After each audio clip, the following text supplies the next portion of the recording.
Hello and welcome to this wonderful session of biology with Shahid Ali हसरत। शाहिद अली हसरत हाजिर हूँ botany का एक और वंडरफुल सेशन लेकर आपके साथ। आई होप आपने पिछले वीडियो को अच्छी तरह से देखा होगा और आपके लाइक्स देखकर, आपके कमेंट्स देखकर और सब्सक्राइबर्स चेंज देखकर मुझे बहुत खुशी हुई।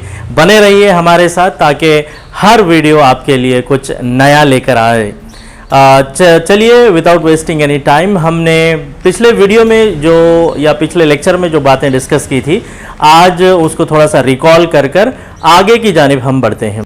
लाइफ डिफाइनिंग कैरेक्टरिस्टिक्स जो हमने पिछली क्लास में देखे थे, नंबर 1 था definite shape and size, number 2 था ऑर्गेनाइजेशन, नंबर 3 है ग्रोथ एंड डेवलपमेंट, नंबर 4 है मेटाबॉलिज्म, नंबर 5 प्रोडक्शन और नंबर 6 है होम्योस्टैटिस। तो कल हमने पिछली क्लास में देखा था पहले 3 लाइफ डिफाइनिंग कैरेक्टरिस्टिक्स और आज हम देखने वाले हैं मेटाबॉलिज्म से। तो ये एक नीट का क्वेश्चन है कि आपको metabolism is a life defining characteristics है। तो जैसे कि हमने पिछली क्लासेस में भी देखा था कि कैसे एक छोटा सा एटम किस तरह से मॉलिक्यूल्स में तब्दील होता है, मॉलिक्यूल्स मिलकर सेल बनाते हैं, सेल्स मिलकर टिश्यूज बनाते हैं और टिश्यूज मिलकर ऑर्गन सिस्टम बनाते हैं, ऑर्गन्स के बाद एक कंप्लीट ऑर्गेनिज्म बनता है। तो यहाँ से यानी कि एटम से लेकर एक कंप्लीट ऑर्गेनिज्म तक का जो सफ़र है वो सब का सब केमिकल कॉम्बिनेशन, केमिकल रिएक्शन ही तो है।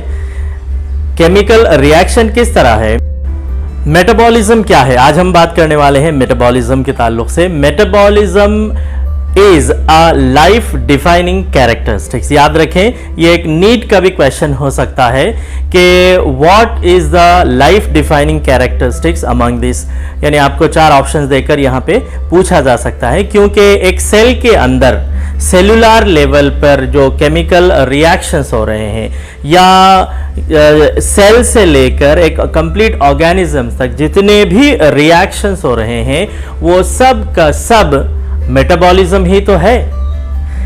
यानी अगर कोई ऑर्गेनिज्म मेटाबॉलिज्म को या ये तरीके को जाहिर करता है तो वो जिंदा है।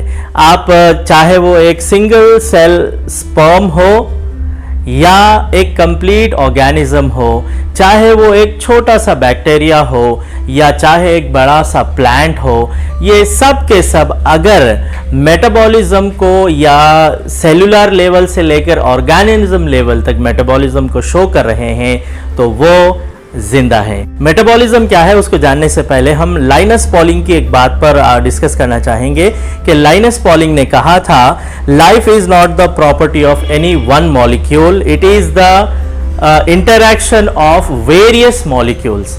देखिए क्या बहुत ही बेहतरीन डेफिनेशन यहाँ पे लाइनस पॉलिंग ने कहा था कि life is not the property of any one molecule.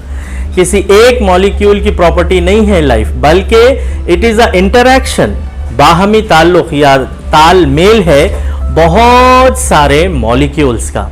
I hope you got the point. Metabolism को अगर समझना हो तो हमें 2 चीजें देखनी होंगी। नंबर 1 है एनाबॉलिज्म और नंबर 2 है कैटाबॉलिज्म।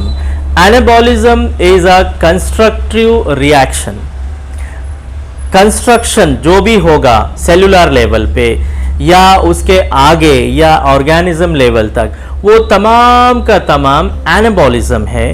और कैटाबॉलिज्म यानी catabolism is a break down reactions.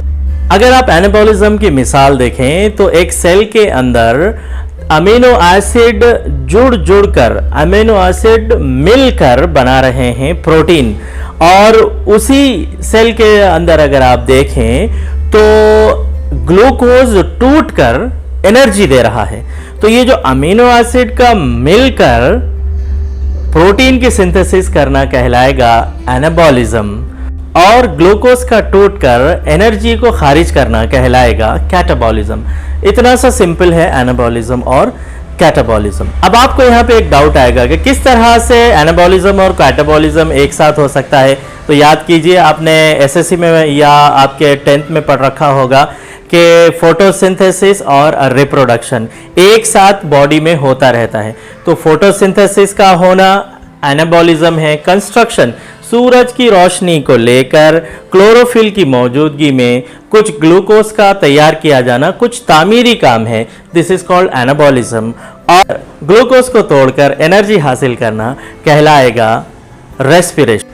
चलिए अब बात करते हैं कुदरत के एक हसीन शाहकार की। कुदरत ने एक सेल को इतने खूबसूरत तरीके से तैयार किया है कि उसके पूरे सेल के अंदर बहुत सारे ऑर्गेनल्स होते हैं। कल हमने देखा था कि mitochondria, lysosome, ribosome, Golgi complex, endoplasmic reticulum, nucleus, nucleus, blah blah blah, बहुत सारी चीज़ें हैं।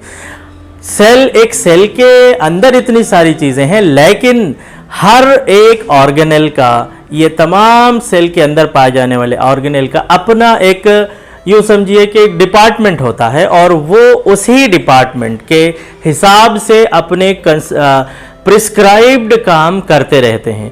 ना कोई अपने काम से डिविएट होता है, ना कोई दूसरे के काम में जाकर इंटरफियर करता है। तो ये एक कुदरत का बहुत ही बेहतरीन शाहकार है। मैं कहूँगा कि आप इस पे गौर कीजिए, बहुत सारी चीज़ें आपको निकल। चलिए आगे बढ़ते हैं और देखते हैं एनाबॉलिज्म की डेफिनेशन। ये आपके स्क्रीन पर। Anabolism is called constructive metabolism. It includes all building up reactions. It involves synthesis of complex substances. The example is photosynthesis. तो देखिए, बिल्डिंग अप रिएक्शंस इसके अंदर कहा गया है कि जितने भी कंस्ट्रक्शन वर्क हो रहा है वो एनाबॉलिज्म ही तो है। और ये कैटाबॉलिज्म का डेफिनेशन भी आपके स्क्रीन पर गौर से देखिए। Catabolism, it is also called destructive metabolism. It includes all breakdown reactions. It involves breakdown of complex substances. Example is respiration, digestion, etc. चलिए जी, यहाँ पे दो टर्मिनोलॉजीज आपको याद रखना है यहाँ पे कि constructive metabolism and destructive metabolism. Constructive metabolism is called anabolism, destructive metabolism is called catabolism. चलिए जी, हम आगे बढ़ते हैं और हमारे अगले जो लाइफ डिफाइनिंग कैरेक्टरिस्टिक है वो है रिप्रोडक्शन। इसके नाम में ही एक जुमला, एक बात छुपी हुई है, वो ये है कि रिप्रोडक्शन यानी अपने जैसे ऑर्गेनिजम्स को तैयार करने का नाम या पैदा करने का नाम ही रिप्रोडक्शन है। अब तक हम समझ रहे थे कि reproduction is a life defining characteristics, और हमने पढ़ भी रखा था कि reproduction is a life defining characteristics, but it's not exactly the life defining characteristic, क्योंकि जो लोग रिप्रोड्यूस नहीं करते हैं वो भी तो जिंदा हैं, they are also living beings. क्यों? मेरा एक सवाल है आपसे कि वो जिंदा है, रिप्रोड्यूस नहीं करते, तो क्या वो जिंदा है या नहीं है? जी हाँ, वो जिंदा ही है। तो पहले हम रिप्रोडक्शन को एक लाइफ डिफाइनिंग कैरेक्टरिस्टिक कहते थे, लेकिन अब it is not the complete exactly life defining characteristics नहीं है। अब जो म्यूल है, यूनक है और जो रिप्रोड्यूस नहीं करना चाहता है या ऐसे ही रहना चाहता है, तो वो भी तो जिंदा है। तो लिहाजा यहाँ पे थोड़ा सा डिविएट होता हुआ नजर आएगा। तो इसको अच्छी तरह समझें। नीट में भी इसको पूछा जा सकता है कि मेटाबॉलिज्म रिप्रोडक्शन के बीच में थोड़ा सा गड़बड़ी है, लेकिन but now as per the new text metabolism is a life defining characteristics. I hope you got my point. चलिए हम आगे बढ़ते हैं और देखते हैं कि रिप्रोडक्शन दो तरह का है, sexual reproduction, asexual reproduction. Sexual reproduction में दो गैमेट्स का होना जरूरी है। एसेक्सुअल रिप्रोडक्शन में कोई एक गैमेट का से भी काम चल जाएगा। तो like two parents in sexual reproduction and one parent in asexual reproduction. अभी आगे के क्लासेस में हम इस पे और तफसीली तौर पे बात करेंगे। उससे पहले हम आगे बढ़ते हैं। चलिए जी, अब हम बात करते हैं हमारे अगले लाइफ डिफाइनिंग कैरेक्टरिस्टिक यानी होम्योस्टैटिस की। होम्योस्टैटिस क्या है, इसका एक सिंपल डेफिनेशन मैं आपको बताता हूं कि हर ऑर्गेनिज्म अपने बॉडी के अंदर एक सूटेबल एनवायरनमेंट बनाकर रखना चाहता है ताकि वो हालात, मौसम, बदलती चीज़ों का मुकाबला करके जिंदा रह सके। लेकिन अब इसका जो डेफिनेशन है आपके अपने स्क्रीन पर देखिए, it is the maintenance of constant and favorable internal environmental conditions suitable for functioning of body organs। जैसा कि मैंने अभी कहा था कि हर ऑर्गेनिज्म अपने अंदर कुछ फेवरेबल कंडीशन बनाकर रखना चाहता है और उसे मेंटेन भी करता है ताकि बाहर का जो माहौल है उसका बेहतर मुकाबला कर सके। तो ये थे फर्स्ट 6 लाइफ डिफाइनिंग कैरेक्टरिस्टिक्स, और हम हमारे अगले लेक्चर में बात करेंगे नेक्स्ट 6 लाइफ डिफाइनिंग कैरेक्टरिस्टिक्स। तो बने रहिए हमारे साथ और अपने कमेंट्स और लाइक्स से हमें हमारी हिम्मत बढ़ाइए, क्योंकि ये आपके लिए बनाया गया चैनल है, ये चैनल आपका एजुकेशनल चैनल है।